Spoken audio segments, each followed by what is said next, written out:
मजरे कारवे येथील अप्पर तहसीलदार कार्यालय मूळ ठिकाणी सुरू करण्याची माजी आमदार राजेश पाटील यांची मागणी। दुर्गम भागातील नागरिकांना महसुली सेवा सुलभ करण्यासाठी जिल्हाधिकाऱ्यांना निवेदन। कार्यालय स्थलांतरित करू नये, शासनाच्या मूळ निर्णयाची अंमलबजावणी करण्याची मागणी।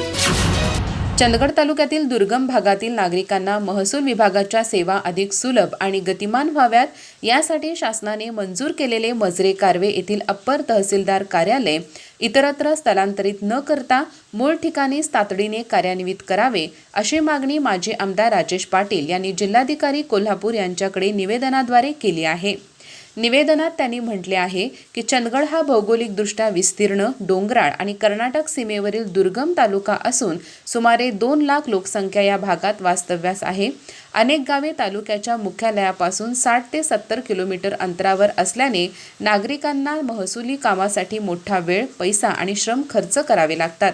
शासनाने या वस्तुस्थितीची दखल घेत मजरे कारवे येथे अप्पर तहसीलदार कार्यालय मंजूर करून दुर्गम भागातील नागरिकांना मोठा दिलासा दिला आहे। चंदगड तालुक्यात 155 महसुली गावे, 37 तलाठी सजा, 6 मंडळे आणि 38 नागरी सुविधा केंद्रामार्फत महसुली सेवा दिल्या जातात। दरवर्षी 10,000हून अधिक विविध प्रकारचे दाखले वितरित केले जातात। याशिवाय जमीन खरेदी विक्री, फेरफार, वारस नोंदी आणि न्यायालयीन प्रकरणाचा मोठा भार एकाच तहसील कार्यालयावर पडत असल्याने स्वतंत्र अप्पर तहसीलदार कार्यालयाची आवश्यकता अधिक असल्याचे त्यांनी नमूद केले। जिल्हाधिकारी कार्यालयाने शासनाला सादर केलेल्या अहवालात मजरे कारवे हे तालुक्याच्या दृष्टीने मध्यवर्ती, प्रशासकीय दृष्ट्या सोयीचे आणि सर्वाधिक उपयुक्त ठिकाण असल्याचे स्पष्ट करण्यात आले आहे। कोवाड, मानगाव आणि तुर्केवाडी मंडळाचा समावेश या कार्यालयात केल्यास हजारो नागरिकांना जलद आणि सुलभ महसुली सेवा उपलब्ध होणार असल्याचेही त्यांनी सांगितले। मजरे कारवे येथे जलसंपदा विभागाची सुमारे 5 एकर जागा उपलब्ध असून आवश्यक असल्यास तात्पुरत्या स्वरूपात भाडेतत्वावरही जागा उपलब्ध होऊ शकते। त्यामुळे कार्यालय सुरू करण्यासाठी कोणतीही भौतिक अडचण नसल्याचे निवेदनात नमूद करण्यात आले आहे।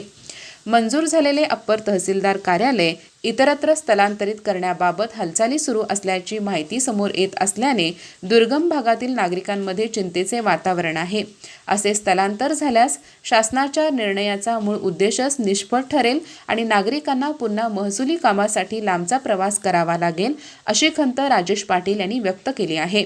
भौगोलिक, प्रशासकीय आणि लोकहिताचा सर्वकष विचार करून मजरे कारवे येथे मंजूर झालेले अप्पर तहसीलदार कार्यालय तातडीने मूळ ठिकाणीच कार्यान्वित करावे अशी मागणी त्यांनी जिल्हाधिकाऱ्यांकडे केली आहे। अधिक माहिती आणि ताज्या घडामोडींसाठी आजच आमचे चॅनल सबस्क्राइब करा।